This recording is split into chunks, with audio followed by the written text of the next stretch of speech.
मोदी की डिग्री देख लोगों ने 2014 में बीजेपी को वोट दिया था। विपक्ष को अजीत पवार की नसीहत। प्रधानमंत्री नरेंद्र मोदी की डिग्री को लेकर बहस छिड़ी है।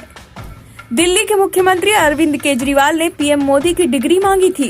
केंद्रीय सूचना आयोग ने गुजरात यूनिवर्सिटी से दिल्ली के मुख्यमंत्री को पीएम मोदी की डिग्री से जुड़ी जानकारी उपलब्ध कराने के लिए कहा था।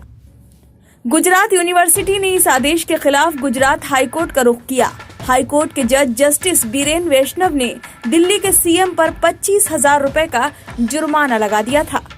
इसके बाद से ही विपक्ष के नेता पीएम मोदी की डिग्री को लेकर लगातार हमला बोल रहे हैं। सोशल मीडिया पर भी अभियान छेड़े हुए हैं। पीएम मोदी की डिग्री को लेकर छिड़ी बहस के बीच राष्ट्रवादी कांग्रेस पार्टी यानी कि एनसीपी के नेता अजीत पवार ने बड़ा बयान दे दिया है।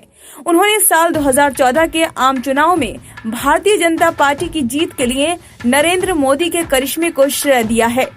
अजीत पवार ने ये भी कहा है कि देश के युवाओं के लिए रोजगार और महंगाई प्रधानमंत्री की अकादमिक डिग्री से अधिक महत्वपूर्ण मुद्दे हैं। समाचार एजेंसी पीटीआई के मुताबिक अजीत पवार ने विपक्ष की ओर से पीएम की डिग्री का मुद्दा उठाए जाने को लेकर सवाल पर कहा कि क्या 2014 में जनता ने उनको डिग्री देकर वोट दिया था। उन्होंने कहा कि साल 2014 में मोदी ने कश्मीर से कन्याकुमारी तक करिश्मा किया था, जो बीजेपी के पास नहीं था। अजीत पवार ने कहा कि इसके लिए नरेंद्र मोदी साहब को पूरा श्रेय दिया जाना चाहिए।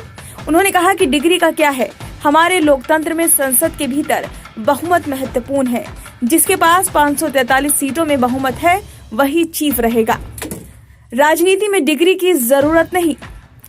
अजीत पवार ने आगे महाराष्ट्र का उदाहरण देते हुए कहा कि कुल 288 में से जिसे 146 सीटें मिलेंगी वही मुख्यमंत्री बनेगा।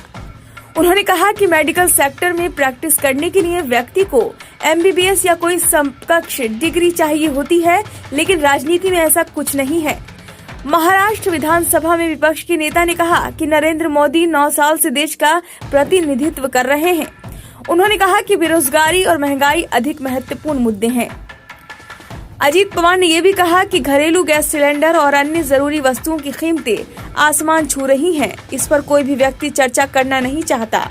उन्होंने युवाओं से जुड़े मुद्दों, अलग अलग सरकारी विभागों में रिक्त 75,000 सीटों पर भर्तियों के साथ ही किसान और मजदूर से जुड़े मुद्दों की भी चर्चा की और कहा कि मुझे नहीं लगता कि इन सबसे अधिक डिग्री के मुद्दे को महत्व देने की जरूरत है।